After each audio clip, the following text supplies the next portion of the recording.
Shalom. దేవుని పరిశుద్ధ నామానికి మహిమ ఘనత ప్రభావములు కలుగును గాక. మన ప్రభువును రక్షకుడైన యేసుక్రీస్తు యెహోవా మెస్సీ నామములో ఆత్మీయులైన పరిశుద్ధులైన మీ అందరికీ హృదయపూర్వక వందనాలు, ఉదయకాలపు శుభాలు తెలియజేస్తున్నాను. ప్రియమైన సహోదరి సహోదరులారా, మరి ఈరోజు తండ్రి అయిన దేవుడు మనకిచ్చిన వాక్య భాగమును చదివి ధ్యానించుకుందాం. జకర్యా గ్రంథము 10వ అధ్యాయము 12వ వచనంలో ఈ విధంగా వ్రాయబడి ఉంది: నేను వారిని యెహోవాయందు బలశాలురుగా చేయుదును, ఆయన నామమును స్మరించుచు వారు వ్యవహరింతురు, ఇదే యెహోవా వాక్కు.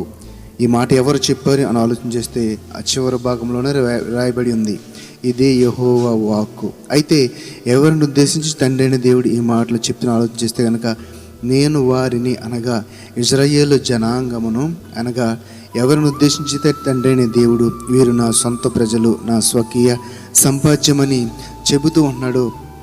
వారిని యెహోవాయందు బలశాలురుగా చేయుదును అనగా ఎవరైతే బలహీనులుగా ఉన్నారో, ఎవరైతే తండ్రి నామం పేరిట ప్రయాణం చేస్తున్నారో వారిని బలవంతులుగా చేస్తానని మరి తండ్రి దేవుడు ఈరోజు మనకి ఈ వచనం ద్వారా మాట్లాడుచున్నాడు. కాబట్టి నా ప్రియమైన సహోదరి సహోదరులారా, ఎవరు బలవంతులు? ఎవరైతే దేవునితో అంటుకట్టుబడి ఉంటారో, ఎవరైతే దేవుని నామము పేరిట మరి దేవుని ముందు పెట్టుకుని ప్రతి పనిలో కూడా మరి ప్రయాణం చేస్తూ ఉంటారో, ఎవరైతే ఆయన మీద ఆధారపడి ఉంటారో, ఆనుకుని ఉంటారో, వారిని బలశాలురుగా చేస్తానని మరి వాక్యం ద్వారా తండ్రి అయిన దేవుడు మనకు తెలియజేస్తున్నాడు.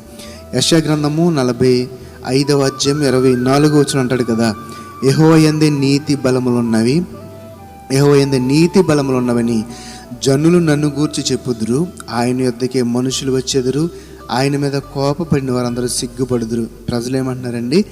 యెహోవాయందే నీతి బలములున్నవని జనులు నన్ను గూర్చి చెప్పుదురు. ఎందుకంటే ఆయన శక్తి గురించి, ఆయన బలం గురించి, ఆయన నీతి న్యాయ యథార్థతల గురించి ఎరిగిన వారుగా ప్రజలను ఉద్దేశించి తండ్రి అయిన దేవుడు చెబుతున్నాడు. కాబట్టి ఎంత మంచి మాట చూడండి, యెహోవాయందే నీతి బలములు ఉన్నవని జనులు నన్ను గూర్చి చెప్పుదురు. మరి దేవుని యొక్క శక్తిని, దేవుని యొక్క బలమును పొందుకున్న నీవు నీ యొక్క కార్యాలలో ప్రభువు కార్యము జరిగించినప్పుడు, నీ జీవితంలో మేలు చేస్తున్నప్పుడు మరి ఇటువంటి సాక్ష్యమును నీవు చెప్పగలుగుతున్నావా? యెహోవాయందే నా తండ్రి అయిన దేవుని యందే నీతి బలములు ఉన్నాయి, ఆయన నన్ను బలపరిచాడు, బలహీనత నుండి విడుదల కలిగించాడని మరి మనం చెప్పగలుగుతున్నామా? అటువంటి చెప్పగలిగేవారిగా ఉండాలి. ఆ సాక్ష్యం ద్వారా దేవుని యొక్క నామము మహిమపరచబడేదిగా ఉంటుంది. కాబట్టి మన తండ్రి అయిన దేవుని యందు నీతి బలాలు ఉన్నాయి, ఆయన పరిశుద్ధుడు. అందుకనే నేను పరిశుద్ధుని కనుక మీరు కూడా పరిశుద్ధులుగా ఉండాలి. అది ఆయన యొక్క తలంపు, ఆయన ఒక చిత్తమైన ఒక ప్రణాళిక. మరి ఆ ప్రణాళిక నెరవేర్చేవారుగా మనం ఉండాలని ఈ వాక్యం ద్వారా గ్రహించాలి. జకర్యా గ్రంథంలోని 12వ అధ్యాయము 5వ వచనంలో చూస్తే, అప్పుడు యెరూషలేములోని అధికారులు, యెరూషలేము నివాసులు తమ దేవుడైన యెహోవాను నమ్ముకుంటూ వలన మాకు బలము కలుగుచున్నదని తన హృదయమందు చెప్పుకుందరు. ఈరోజు ఈ మాటను మనము కూడా చెప్పాలి.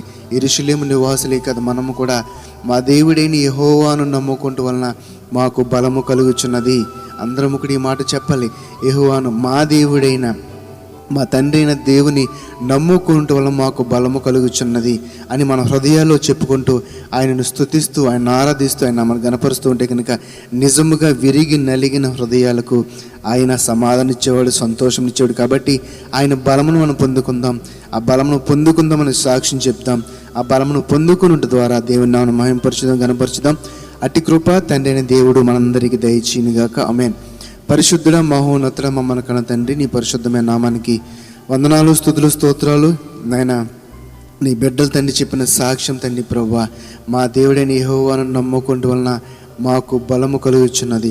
నీ నమ్ముకున్న బిడ్డలు మీరు బలశాలులుగా చేస్తారని ఈరోజు వాక్యం ద్వారా మాట్లాడారు. ఎవరైతే ఇంకా బలహీనులుగా ఉన్నారో, ఇంకా నీ రక్షణకు నడిపించబడలేక ఉన్నారో, ఇంకా ఎవరైతే నిన్ను నమ్ముకుంటూ అశ్రద్ధ చేస్తున్నారో వారందరికీ నీ దర్శన రీతిగా తెలియజేస్తాండి ప్రభు. నిన్ను నమ్ముకొని నీ వైపే చూస్తూ నీ మీద ఆధారపడుతుందండి ప్రభు.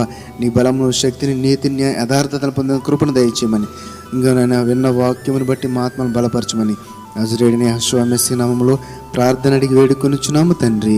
ఆమేన్, ఆమేన్. షలోం. అందరికీ వందనాలు.